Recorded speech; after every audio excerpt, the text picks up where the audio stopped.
실은 할 말은 다 했어요. 할 말은 다 했어요. 그래도 22분이니까요. 또 지난번 했던 이야기들을 또 마무리해 보도록 하겠습니다. 제가 이것 딱 오늘 중고등부 아이들한테 설교를 했습니다. 설교를 하면서도 저한테 하는 설교 같았어요. 갈라디아서 1장에 있는 말씀이었습니다. 그리스도의 복음 외에는 내가 자랑할 것이 없고 그리스도의 복음 외에는 아무것도 없다. 내가 전하는 것은 다른 복음이 아니다. 내가 전하는 것은 다른 복음 때문에 사는 것이 아니다.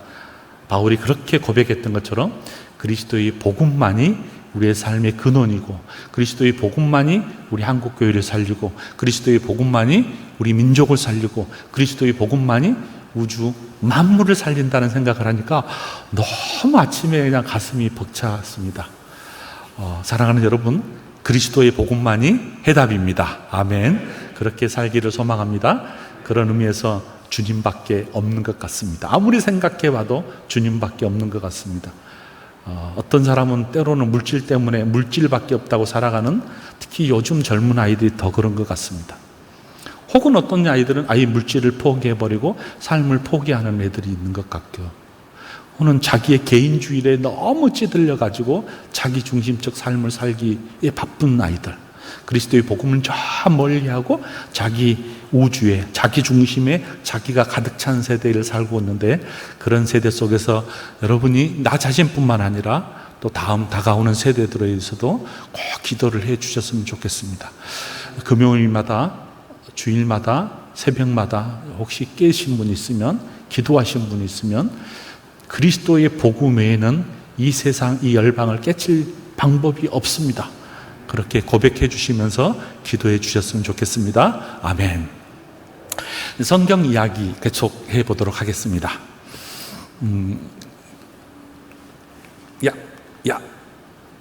안 돼요, 작동이. 방송실 작동을 해 주세요. 됐다. 자, 가도록 하겠습니다. 5가지 솔라 이야기를 했습니다. 오늘 그 첫 번째 성경 이야기를 가능하면 마무리 지어 보도록 하겠습니다. 성경이 우리 인생의 중심이고 우리 강성교회의 중요한 모토라는 이야기를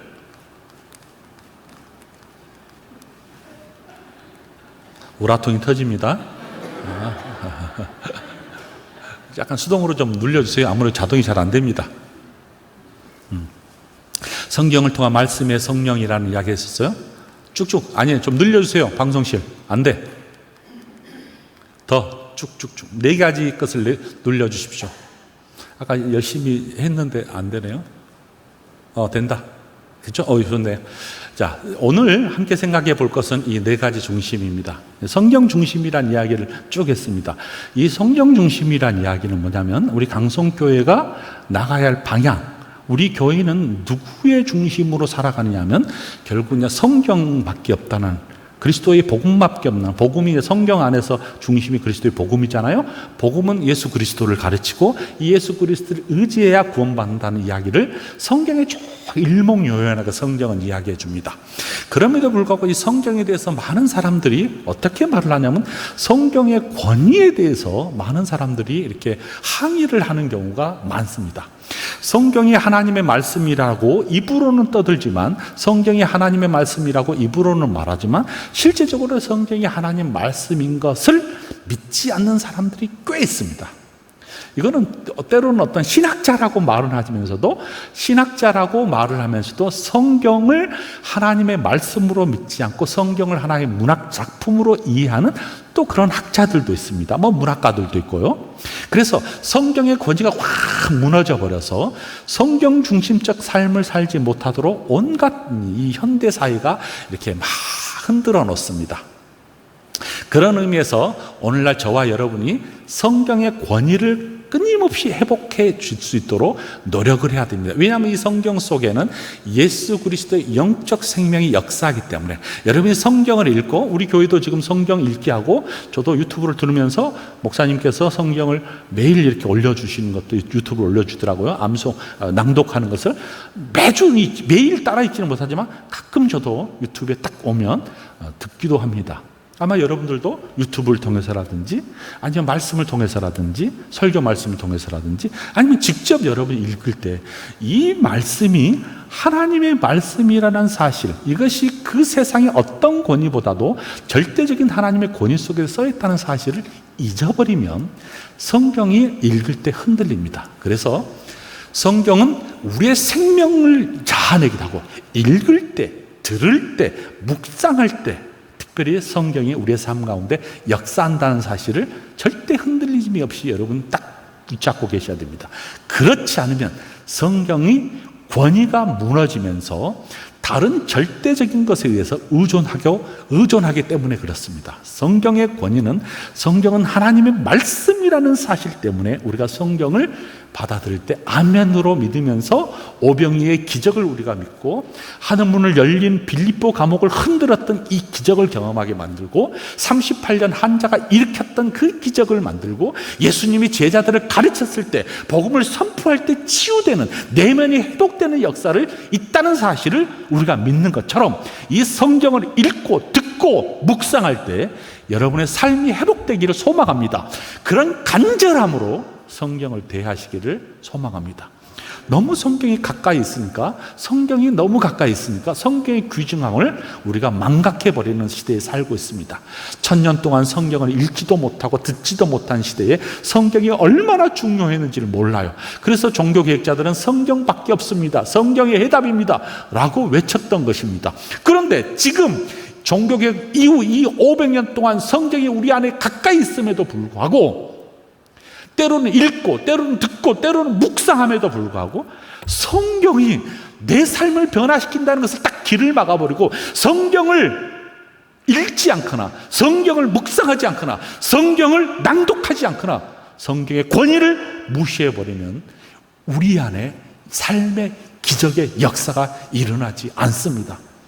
여러분, 성경을 읽을 때 가슴이 뜨거워졌으면 좋겠어요. 성경을 읽을 때, 성경을 묵상할 때 오늘 메시지, 하나님의 메시지가 목사님을 통해서 선포된 그 자리뿐만 아니라 그 여운이 여러분 한 주간의 자양분이 되도록 그 말씀이 나를 변화시키다라고, 그 말씀 때문에 내가 살겠다라고 하는 그분의 말씀의 권위 앞에 여러분이 마음의 문을 여셔야 됩니다. 그렇지 않으면 말씀의 생명력이 없어요. 기적이 일어나지 않습니다. 회개하라 천국이 가까이 왔느니라는 이 단순한 이 한마디 때문에 너희들이 죽인 예수 그리스도인데 그 예수 그리스도가 살아서 역사하신다라고 하는 이 단순한 이 베드로의 설교 때문에 청중들이 목 놓아서 울면서 어찌하면 됩니까? 라고 고백했던 것처럼 이 살아계신 하나님의 말씀이 저와 여러분의 삶 가운데 자양분이 돼서 생명의 역사가 일어나는, 특별히 우리 강성교회가 그런 역사교회가 되기를 소망합니다. 그럼 박효일 목사님부터 시작하는 유례없는 우리 교회에 흔들림이 없는 성경 중심적 교회가 되고 성경 중심적 삶이 살자라고 하는 중요한 방향입니다. 이 방향이 무너지는 순간 교회의 권위가 무너져버리고 성경의 권위가 무너져버리고 하나님의 권위가 무너져버리면서 우리가 중심적인 되는 삶을 살 수밖에 없습니다. 그러므로 성경의 권위가 끊임없이 우리의 삶 가운데서 회복되기를 소망합니다. 아멘. 넘어가요. 자, 두 번째 넘어가. 성경은 뭐냐면 하나님의 계시라는 뜻입니다. 근데 계시가 무슨 말이냐면, 계시라는 이야기를 많이 해요. 계시라는 것은 하나님이 나타내 주신다라는 뜻입니다. 하나님이 우리 가운데 나타내 주신 것을 계시라고 그래요. 드러내신다, 나타내신다라는 뜻이에요. 성경을 읽으면 하나님의 뜻이, 하나님의 모습이, 하나님의 우리를 향하신 것들이 다 드러나게 되어 있습니다. 나타나게 되어 있어요. 여러분이 성경을 읽을 때 뭐냐면 하나님의 일하심, 하나님의 역사하심, 하나님의 간섭하심을 여러분이 믿고 그것을 받아들여서, 아, 성경은 하나님의 말씀이구나, 하나님의 계시된 말씀이구나 특별히 라고 고백되어지기를 소망합니다. 그 중에 뭐냐면 기록된 말씀입니다. 계시는 여러 가지 말씀이 있어요. 기록된 말씀을 성경이라고 해요. 선포된 말씀을 설교라고 해요. 보이는 말씀을 성찬이라고 해요. 세례라고 말을 해요. 그래서 계시는 여러 가지 방법으로 우리 안에 나타나 있어요. 기록된 방법으로 계시된 된 성경으로 하나님의 계시가 나타나고, 목사님이 설교를 할 때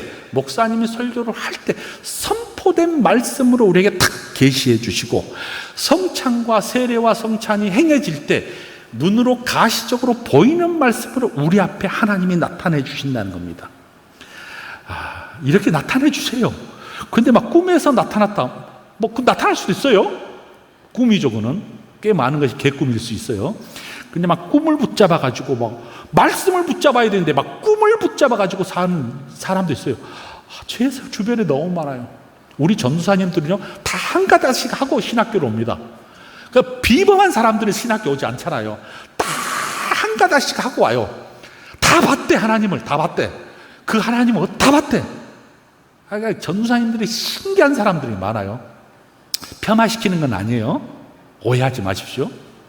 나름대로 신앙의 연륜을 가지고 열정을 가지고 오는 사람이 꽤 많은데, 그 중에 몇몇은 너무 헛된 것을 보면서 주님의 일을 하겠다고 오는 사람, 되게 위험한 사람들이 꽤 많습니다. 신대원에 가서 제일 싸움을 잘하는 사람이 누군지 아세요? 신대원 1학년 1학기 교수님, 내가 봤습니다. 그럼 우리도 작아지는 거예요. 나는 안 봤는데 저 사람 봤다 그러니까 나는 아이고야 저 사람. 그래서 신학교 1학년 때는 막 교수들하고 싸웁니다. 학생들이. 왜? 자기가 경험한 하나님이 최고라는 거야. 나 이런 경험 봤는데 왜 교수님이 이상한 소리 하냐고. 그리고 이제 갈고 닦고 하다 보면 3학년 되면 조금 이제 갈가집니다. 그래서 신학교 온 사람들 보면 비범한 사람들이 오지 않아요. 다 한 가닥씩 한 사람들입니다. 우리 이제 목사님들도 왕년에 다 한 가닥씩 한 사람들이에요. 저도 여러분 우습게 쉽게 생각하지 마세요. 저도 왕년에 한 가닥씩 했습니다. 별의별 사람 다 있어요. 온갖 사람들이 신학교에 다 모입니다. 또 그냥 오지 않아요. 신학교 정도 올 정도면 대단한 사람이에요. 대단한 사람. 수많은 기적을 일으킨 사람, 기적을 경험한 사람들이 와요. 일부. 또 일부는 잔잔하게 온 사람도 있어요. 또 일부는 아무 생각이 없이 온 사람도 있어요. 누가 가라니까? 엄마가 가라니까. 제일 심각한 사람. 우리 목사님이 가라 했대요. 우리 엄마가 가라 했대요. 우리 아버지가 가라. 이런 또 젊은 친구들도 있습니다. 이제 아무런 소명 없이 그냥 앉아 있는 거예요. 답답하죠. 너무너무 안타까워요.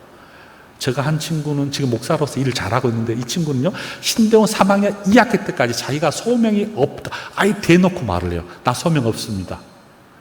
근데 참 신기하죠. 하나님이 3학년 2학기 끝자락에 소명을 받고 지금 목회를 잘하고 있어요. 그래서 저는 이제 너무 가야한 사람이 온다. 소명을 받고 온 사람도 있지만 소명이 생기기도 한다. 여러 가지 이제 신학교 가르치면서 많은 것을 경험합니다. 그러나 이런 것도 좀 젖혀두더라도 우리가 신앙함에 있어서 흔들리지 않으려면 제일 중요한 건 뭐냐면, 이 기록된 말씀, 선포된 말씀, 가시적인 말씀, 보이는 말씀 앞에 너무 그 말씀을 통하여서 예수 그리스도의 보혈을 붙잡게 되고, 예수 그리스도의 십자가를 붙잡게 되고, 예수 그리스도의 부활하심을 경험하면서 누구를 궁극적으로 만나? 하나님을 만나는 저와 여러분이 되길 소망합니다. 길이 여기에 있습니다. 다른 데 찾지 마세요. 길이 여기에 있어요. 그래서 우리가 하는 외침 중에 성경이 답입니다. 우리는 수많은 해답을 어디서 찾냐면 성경 외에서 찾으려고 그래요. 문학 작품에서 찾으려고 하고요, 과학에서 찾으려고 하고요, 이성에서 찾으려고 해요, 철학에서 찾으려고 하고, 심지어 어떤 사람 물질에서 찾으려고 그래요.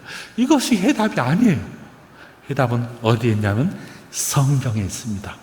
그래서 성경을 여러분 그냥 귀중하게 여기면서 끊임없이 듣기도 하시고 읽기도 하시고 묵상하기도 하고, 우리 교회는 그래도 늘 설교된 말씀이 주보에 나오잖아요. 약간 불만은 하나 있어요. 나이가 들면서 글이 안 보여요. 나도 안 보이는데 우리 권사님들 읽을 수 있을까 염려가 돼요. 그래서 이제 우리 부목사님한테 좀 활자를 조금만 좀 폰트를 좀 늘려달라 지난번에 이야기했더니 그게 잘 안 된가 보더라고요. 아니 페이지 수를 좀 늘리든지. 제가 이제 한갑이 가까워 되니까 안 보여요. 안 보여요. 참 신기하더만요. 안 보여요. 아무리 보려고 해도 안 보여요. 그래서 성경책도 막 활자가 큰 거를 들고 다닙니다. 아이고, 제가 한탄했습니다. 읽으셔야 돼요. 들으셔야 돼요. 읽지 못하면 들으셔야 돼요. 보셔야 돼요. 그것이 하나님이, 성경은 그래서 하나님의 기록된 하나님의 말씀이다라는 이야기입니다. 그 말씀만이 우리 인생의 해답이다라는 이야기를 좀 해주고 싶습니다. 자, 넘어갈게요. 자, 넘어가. 세 번째. 근데 이 성경이 뭐냐면 여기서부터 조금 조심해야 돼요. 이 기록된 말씀이 너무너무 중요하고 하나님의 계시된 말씀이라는 것은 내가 알겠어요. 그런데 이 성경에 저자들이 있어요. 기록한 사람들. 이 기록한 사람들에게, 누가 이 기록한 사람들에게 감동을 주어서 역사하셔서 오류가 없도록 만드시냐면 바로 성령의 감동입니다. 성경의 예언은 언제든지 사사히 풀지 말라 그랬잖아요. 왜냐하면 성령의 도우심이 않고서는 성경을 읽어내기가 또 어려워요. 저도 성경이 어렵습니다, 여러분. 아침에 눈 뜨고 성경 보는 것과 저녁에 눈 감기 전에 보는 성경하고 똑같은 본문인데 다가오는 것이 너무 달라요. 성령이 그때그때마다 어떻게 우리 가운데 역사하시는가에 따라서 성경의 읽기가 달라지고 듣기가 달라지고 느낌이 달라져요. 또 말씀이 들을 때 냉랭한 말씀으로 들리기도 하지만 그것이 성령의 역사 가운데 들릴 때도 있어요. 설교를 들으면서 막 가슴이 막 뛰기도 해요. 찬양을 부를 때도 성령의 역사가 일어나면 막 가슴이 뛰기도 하고 때로는 뭐요? 냉랭하기도 해요. 그래서 여러분이 신앙생활함에 있어서 성경을 볼 때 뭐를 끊임없이 붙잡고 성경을 접하고 듣고 읽으셔야 되면 성령께서 깨닫게 해달라고. 그래서 우리 목사님이 설교하기 전에 늘 기도하면서 뭐라고 합니까? 성경을 조명하여. 그래서 성령님이 우리를 빛으로, 우리가 성경을 조명하셔서 비추셔서 우리가 깨닫게 되는 겁니다. 우리가 깨달은 이유는 뭐냐면 성령이 조명하셔서 그의 조명의 빛 가운데서 우리가 성경 말씀을 깨닫게 됩니다. 왜? 성경은 성령의 감동으로 기록되어 있기 때문에 우리의 이성으로는 거의 불가능합니다. 그래서 성경은 하나님께서 말씀하셨고, 그래서 성경은 하나님께서 말씀하셨다라는 것으로 받아들이는 것이 좋습니다. 누가 말했다, 모세가 말했다, 다윗이 말했다, 바울이 말했다라는 것도 중요하지만 더 궁극적으로 뭐냐면 하나님의 바울을 통하여서 말씀하시고, 하나님의 바울을 통하여서 기록하게 하시고, 하나님의 모세를 통하여서 기록해 주시기 때문에 이 모든 말씀은 누가 궁극적으로 우리에게 전달해 주기를 소망하냐면 하나님께서 해 주십니다. 그래서 그 성령 하나님께서 조명하여서 깨닫게 하셔서 저와 여러분의 발길을 비추어 주셔서 심령을 열어 주셔서 우리가 성경을 들을 때, 읽을 때, 묵상할 때 깨닫게 된다라고 볼 수 있습니다. 자, 그런데 여기가 이제 또 하나 약간 신학적으로 몇 가지 썰이 있어요. 이 썰은 좀, 그래서 개혁주의라는 큰 썰을 개혁주의자들은 뭐라고 말하냐면 성경이 기록될 때 두 가지 설을 우리가 받아들여요. 유기적 영감설, 성령의 역사긴 하는데 유기적인 영감설이 있고 축자 영감설, 조금 어려운 이야기입니다만 이 영감설이라는 것입니다. 다시 말하면 유기적 영감설은 인간인 바울이, 누가가, 마가가 쓰긴 썼어요. 근데 성령이 마가를 통하여서 역사하시면서 이 마가의 재능, 마가의 능력, 마가의 문학적인 어떤 기질, 언어적인 능력들을 다 사용하셔서 기록하겠다라고 하는 것이 유기적 영감설이랍니다. 그러니까 저자인, 예를 들어서 바울 혹은 누가, 의사잖아요. 마가, 누가, 이런 모든 어떤 사람들을 성령님이 감동하셔서 이 사람이 죄에 오염되지 않도록 간섭하셔서 그의 재능, 그의 능력, 그의 기질, 그의 성품들을 다 활용하셔서 성경을 기록하겠습니다 라고 하는 것이 유기적 영감설이라고 말합니다. 이건 보통 우리 보수주의자들이 그 유기적 영감설을 우리가 믿습니다. 저도 믿습니다, 개인적으로. 그렇다 보면 그 저자들의 기질이 다 나옵니다. 달라요. 바울의 기질이 나오고요, 베드로의 기질이 나오고요, 마가의 기질이 나오고요, 언어를 보면 누가의 기질이 나옵니다. 그의 직업, 그의 어떤 의사, 어부로서의 기질, 세리로서의 어떤 돈 세는 사람, 다 각자 자기들의 기질에 의해서 똑같이 예수님의 사건을 보면서도 관점을 자기의 습관, 관습, 전통 혹은 자기들만의 기질, 재능을 가지고 글을 써나가는 것을 보게 됩니다. 그때 죄에 오염되지 않도록 성령님이 탁 붙잡아 주십니다 라고 하는 기본적입니다. 그래서 여러분 성경 읽을 때 이 소위 말하는 우리 이제 개혁주의라는 신학자의 가장 큰 틀에서는 이 유기적 영감설을 대부분 따릅니다.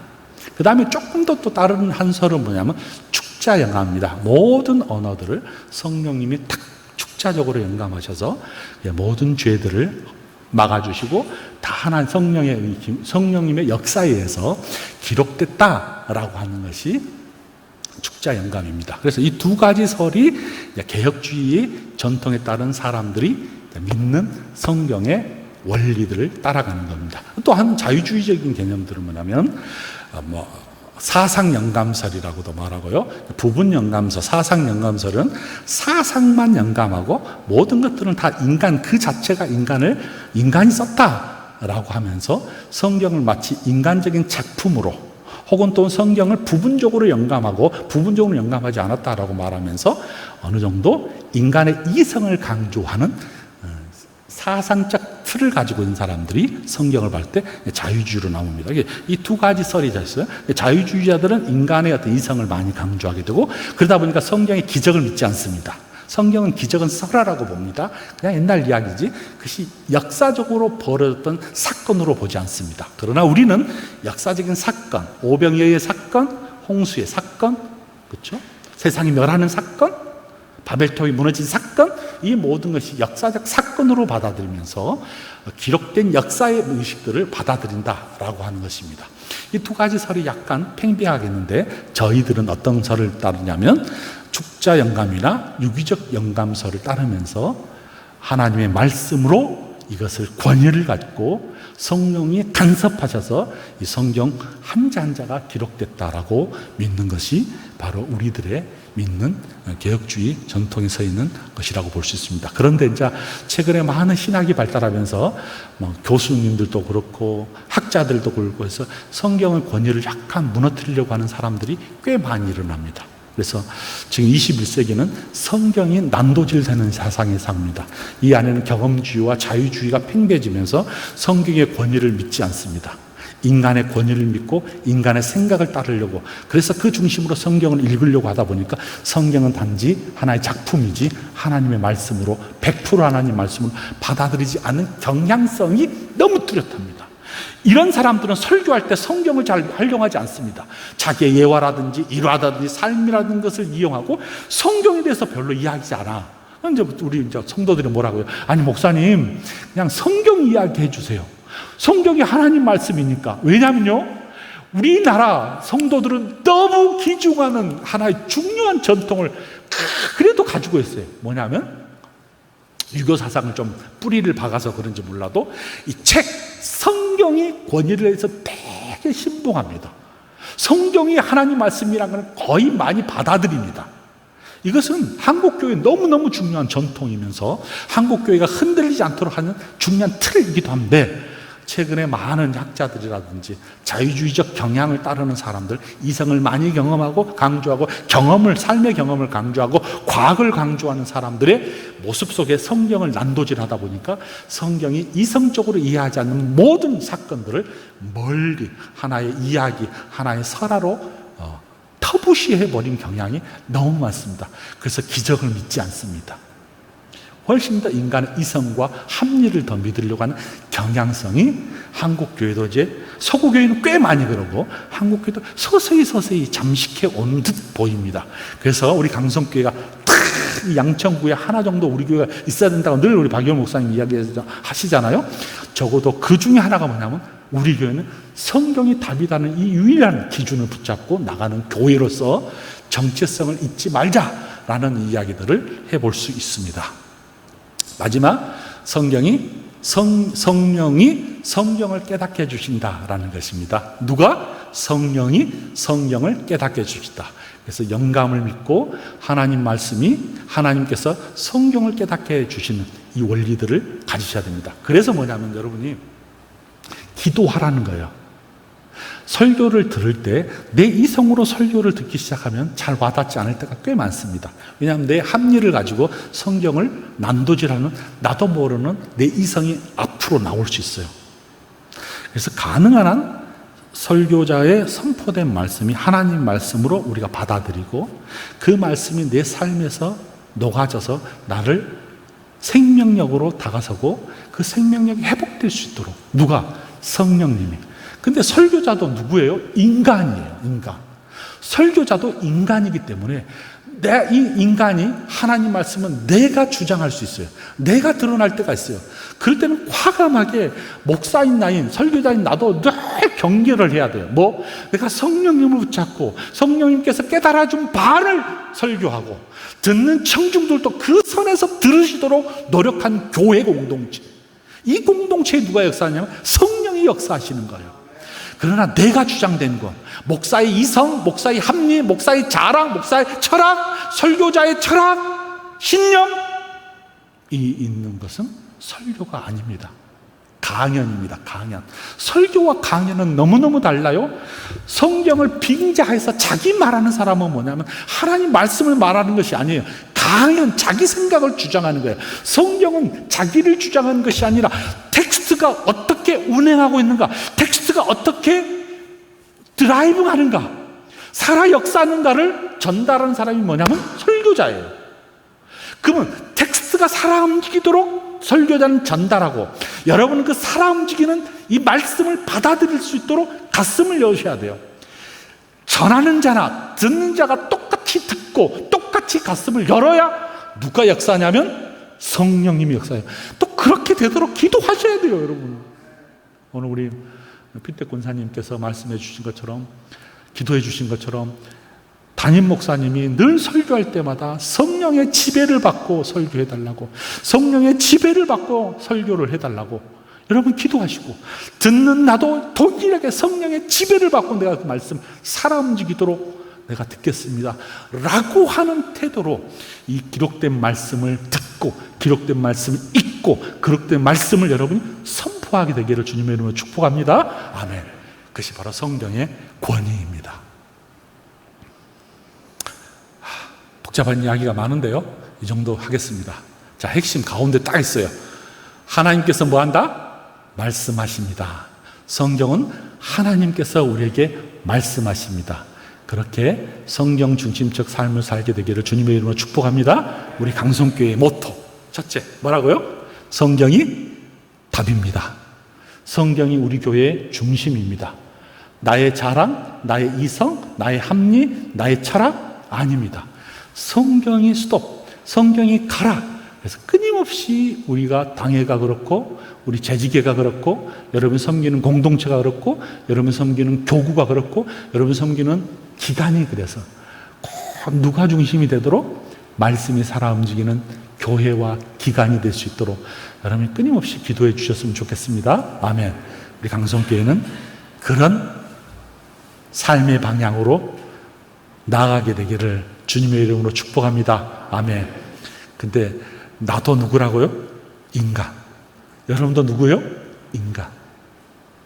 인간이 욱 하면서 나타납니다. 인간이 욱 하면서 뭔가를 주장하고 싶어하는 연약한 마음이 있습니다. 저도 있습니다. 저도 늘 그 유혹 때문에 빠집니다.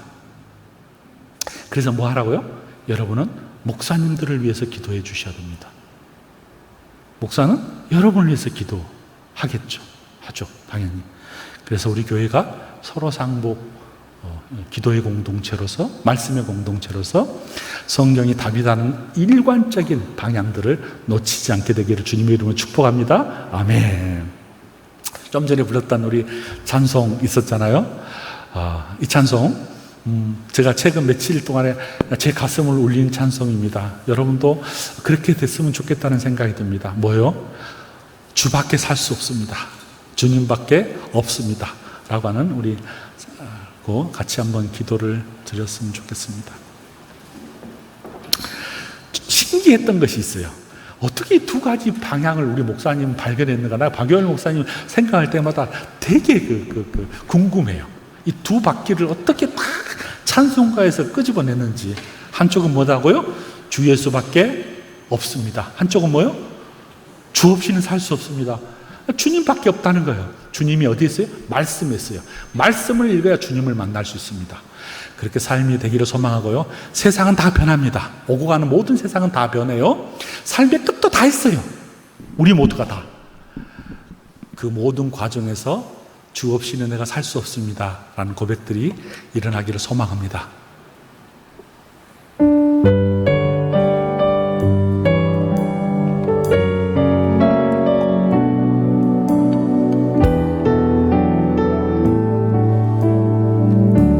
고백합시다. 세상 다 변하고 세상 다 변하고 이 삶의 끝이 와도 주 없이 살 수 없네.